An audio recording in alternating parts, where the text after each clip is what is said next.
ઘણા વર્ષો પહેલાની વાત છે. વારાણસી નગરીમાં એક કાવડિયો રહેતો હતો. એક મજબૂત લાકડીને બે છેડે બે પલ્લા લટકતા હોય, એમાં બોજ મુકાય, પાણી મુકાય, દહીં દૂધ મુકાય, ક્યારેક માનવીને પણ પલ્લામાં બેસાડાય. પુરાણોમાં શ્રવણની વાત આવે છે. એણે કાવડમાં પોતાના અંધ મા બાપને બેસાડી અને યાત્રા કરાવી હતી. વારાણસીનો આ કાવડિયો પાણી હારતો. કાવડના બે પલ્લે ઘડા બાંધી અને એ ગંગા કાંઠે જતો. ત્યાંથી પાણી ભરી અને ગામના શેઠિયા લોકોના ઘેર પહોંચાડતો. એનું નામ રામપાલ હતું.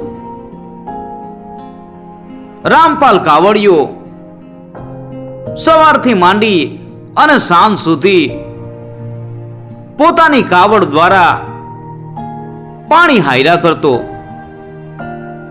પણ શેઠિયા લોકો એને ખૂબ ઓછું નાણું આપતા. રામપાલ માંડ માંડ પોતાનું ગુજરાન ચલાવી શકતો. એકવાર એક શેઠિયાને ઘેર લગ્ન લેવાયા. રામપાલને ઘણું પાણી હારવું પડેલું. બદલામાં શેઠે એને જમાડી જુઠાડી અને એક તાંબિયો ઇનામમાં આપ્યો. આ એની બચત થઈ, કારણ કે એ દિવસે જમવાનું તો શેઠિયાના માંડવે પતી ગયેલું. રામપાલ એ સાંજે ખાલી કાવડ લઈ અને એક તાંબિયો લઈ અને ઘર તરફ ચાલ્યો. આટલી જિંદગીમાં પેલી જ વાર એક તાંબિયો એને બચાવ્યો હતો. એ તો એને મહામૂલા ખજાના સમો લાગતો હતો. એના આનંદનો પાર નહોતો. રસ્તામાં રામપાલ વિચાર કરવા લાગ્યો કે મારા તૂટ્યા ફૂટ્યા ઝૂંપડામાં તો આ ખજાનો રાખવો નથી. ગમે ત્યારે ચોરાઈ જાય. ખજાનો ક્યાંક એવી જગ્યાએ છુપાવવું કે કોઈને એની જાણ ન થાય. ચાલતો ચાલતો એ વારાણસીના ઉત્તર દરવાજા પાસે આવી પહોંચ્યો. ત્યાં એણે જોયું કે નગરના કોર્ટમાં એક જગ્યાએ એક ઈંટ જરાક ઢીલી પડી ગઈ હતી. રામપાલે એ ઈંટ પકડી અને જરાક હલાવી તો ઈંટ બહાર નીકળી આવી. રામપાલને લાગ્યું કે મારો તાંબિયો છુપાવવાની આ ઠીક જગ્યા છે. એણે તો એ ગાળામાં તાંબિયો મૂકી દીધો અને ઈંટ પાછી ગોઠવી દીધી. એણે ઈંટની આજુબાજુની ઈંટો ગણી. ધરતીથી એ 15મી ઈંટ હતી અને દરવાજાના થાંભલાથી 11મી હતી. ઈંટની જગ્યા આમ યાદ રાખી લઈ અને રામપાલ ઘેર ગયો. એ પછીને વર્ષે એના જીવનમાં એક બીજો આનંદનો પ્રસંગ આવ્યો. એના લગ્ન થયા. પાડોશના એક કાવળિયાની અનાથ છોકરી ચંદા સાથે એ પરણ્યો. ચંદા પણ કાવડ ફેરવીને જ ગુજારો કરતી હતી. બે જણા મળી અને ઘર સંસાર શરૂ કર્યો. દિવસ આખો કાવડ હારે અને સાંજે મળી અને રાંધે, વાતોચીતો કરે, આનંદ કરે. ઘરમાં ઘરવખરી નહોતી, ધન નહોતું, પણ આનંદ અને હેત ખૂબ હતા. એમ કરતા કરતા તહેવારના દિવસો આવ્યા, મેળાના દિવસો આવ્યા. એમાંય એક મેળો તો ખૂબ મોટો ગણાતો. ચંદા બોલી, અરે રે, મારી પાસે ધન હોત તો આ મેળે ફરવા જાત, પણ હું શું કરું? આપણી પાસે તો ફૂટી કોડી નથી. ધનની વાત આવી એટલે રામપાલને પેલો તાંબિયો યાદ આવી ગયો. એ બોલ્યો, એલી ચંદા, હું તને કહેવાનું ભૂલી ગયો છું, પણ એક ઠેકાણે મેં એક તાંબિયો સંઘરી રાખ્યો છે. બોલ, એ તાંબિયો તને લાવી આપું? ચંદા કહે, હા. એક તાંબિયાની તો કેટલી કોડીઓ આવે. અરે આખો દી મેળામાં ખર્ચ કરો તોય ખૂટે નહીં. રામપાલ કહે, એમ કર, તું બે રોટલા ઘડી નાખ, એટલામાં હું મારો એક ખજાનો લઈને આવું છું. આમ કહી અને રામપાલ તો દોડ્યો.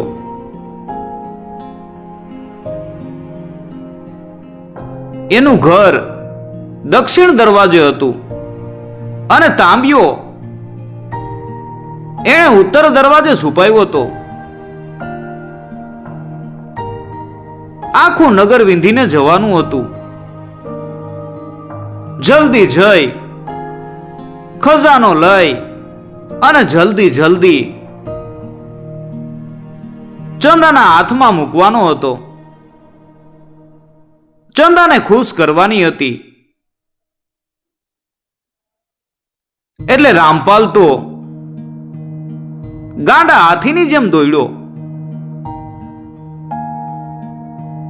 હવે બન્યું એવું કે ઉત્તર અને દક્ષિણ દરવાજાની વચ્ચે વારાણસીના રાજાનો મહેલ હતો. રાજા આ સમયે મહેલના ઝરૂખામાં ઊભો હતો. એણે રામપાલને પવનના સુસવાટાની જેમ દોડતો જોયો. એને નવાઈ લાગી. આ જુવાન આમ કાં દોડે છે? કદાચ કઈ ચોરી લૂંટ કરીને ભાગતો હશે. રાજાએ તો તાળી પાડી. સૈનિકો હાજર થયા. રાજાએ એમને દોડતો રામપાલ બતાવ્યો અને કહ્યું કે જલ્દી ઘોડા દોડાવો. આ માણસને પકડી અને મારી પાસે હાજર કરો. સૈનિકોએ ઘોડા દોડાવ્યા. રામપાલની આડા ફર્યા. એને આંતરી અને ઊભો રાખ્યો. કહ્યું કે જુવાન, નગરના રાજા તને હમણાં ને હમણાં બોલાવે છે. ચાલ. રામપાલ કહે, રાજાને કહેજો કે એમની હજુરમાં હું પછી હાજર થઈશ. અત્યારે તો મને જવા દો.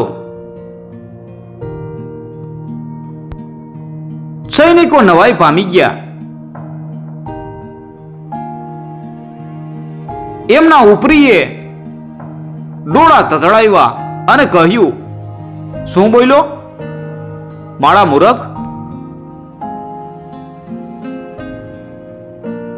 તું રાજાની આજ્ઞા ઓળંગવા માંગે છે? ફાંસીએ ચડવું છે કે શું? ભાઈઓ, આ માણસ જરૂર ગુનેગાર હોવો જોઈએ. બાંધી લો એને અને લઈ ચાલો રાજાની હજુરમાં.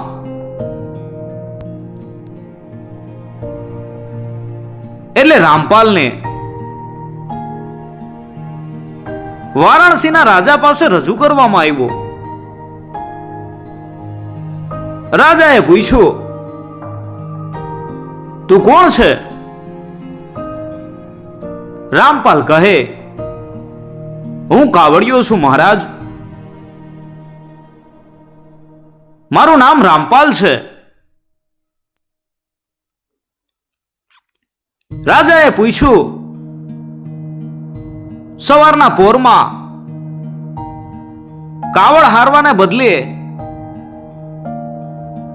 તું આમ વંટોણિયાની જેમ કેમ દોડતો હતો? રામપાલે કહ્યું, મહારાજ, હું મારો છૂપો ખજાનો કાઢવા જતો હતો. મારી ઘરવાળીને મારે એ ખજાનો આપવો છે, પણ મારું ઘર દક્ષિણ દરવાજે છે અને ખજાનો મેં ઉત્તર દરવાજે છુપાવ્યો છે. એટલે ઉતાવળે દોડતો હતો. રાજા બોલી ઉઠ્યો, વાહ, જે ખજાના માટે તું આટલી ઉતાવળે દોડતો તો એ ખજાનો જબરો હશે.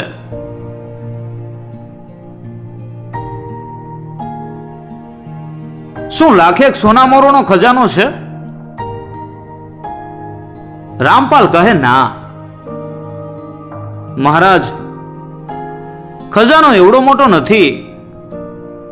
રાજાએ પૂછ્યું, ત્યારે શું 50,000 સોનામોરો છે? ના, એટલો નથી.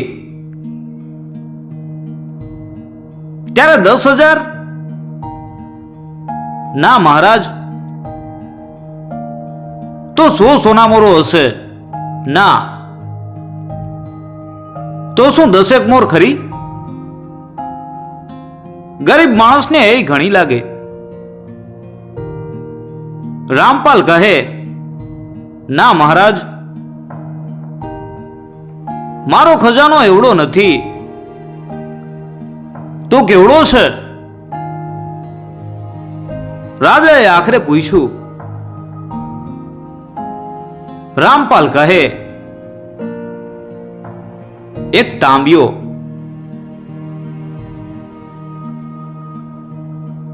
રાજાની રાડ ફાટી ગઈ.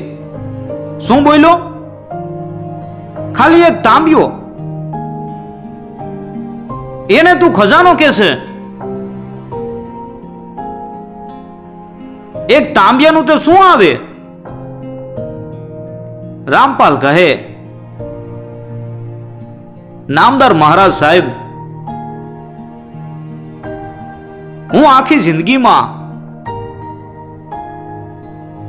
આટલી જ બચત કરી શકું છું, પણ એ મારી પરસેવાની કમાણી છે, માટે મને વાલી છે. મારે મન એ ખરો ખજાનો છે. મારી વહુને મેળે જવું છે, હું એને તાંબીઓ આપીશ. તાંબિયાની ઘણી કોડીઓ આવશે, કોડીઓ વડે અમે મેળો ફરીશું. રાજા હસી પડ્યો. એ બોલ્યો, ભલા આદમી, એક તાંબિયાના ખજાના ખાતર આમ દોડાય? ક્યાંક કોઈની સાથે ભટકાઈ પડે તો? તારા અને એના બેયના હાડકા ભાંગે. માટે હવે ઘેર પાછો જા. એક તાંબિયો તો હું તને આપું છું. રામપાલે હાથ જોડીને કહ્યું, તમે એક તાંબિયો આપો તો તમારી મોટી મહેરબાની મહારાજ, પણ હું મારો તાંબિયો લેવા તો જવાનો જ, એટલે 2 તાંબિયા થાય. રાજા કહે, તારે 2 તાંબિયા જોઈતા હોય તો હું 2 આપું. રામપાલ કહે, તમે 2 તાંબિયા આપવાની મહેરબાની કરવા માંગતા હો તો 2 આપો, પણ મારો તાંબિયો કાઢવા તો હું જઈશ જ. રાજા કહે,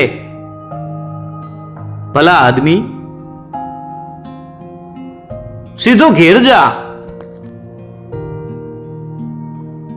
હું તને 10 તાંબિયા દઉં.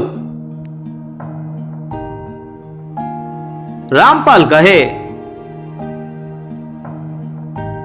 હું કાંઈ કહેતો નથી, તમારે દેવા હોય તો દ્યો. તમે 10 તાંબિયા દેશો તો મારે 11 થશે. રાજાને નવાઈ લઈ ગઈ.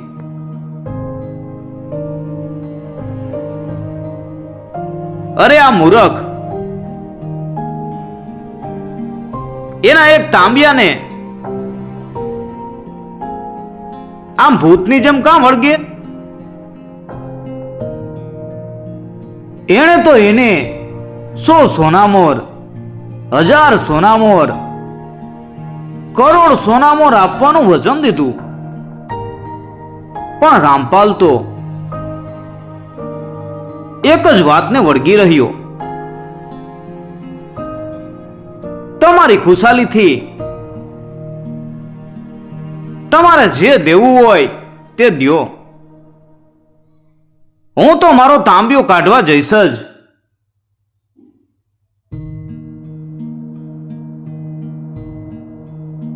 આખરે વાત વાતમાં રાજાએ કહ્યું, અલ્યા કાવડિયા, જા, તને અડધું વારાણસીનું રાજ આપી દીધું. રામપાલ કહે, મહેરબાની મહારાજા સાહેબ, પણ મને ઉત્તર બાજુનું અડધું વારાણસી આપજો. રાજાએ પૂછ્યું, કેમ? ઉત્તર બાજુનું જ કેમ? રામપાલ બોલ્યો, મહારાજ, મેં તમને કીધું ને કે મારી મહેનતની કમાણીનો તાંબિયો ઉત્તર દરવાજાની પાસે છુપાવેલો છે.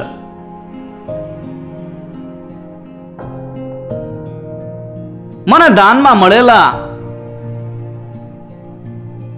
અડધા રાજ્યથી એટલો આનંદ નહીં મળે જેટલો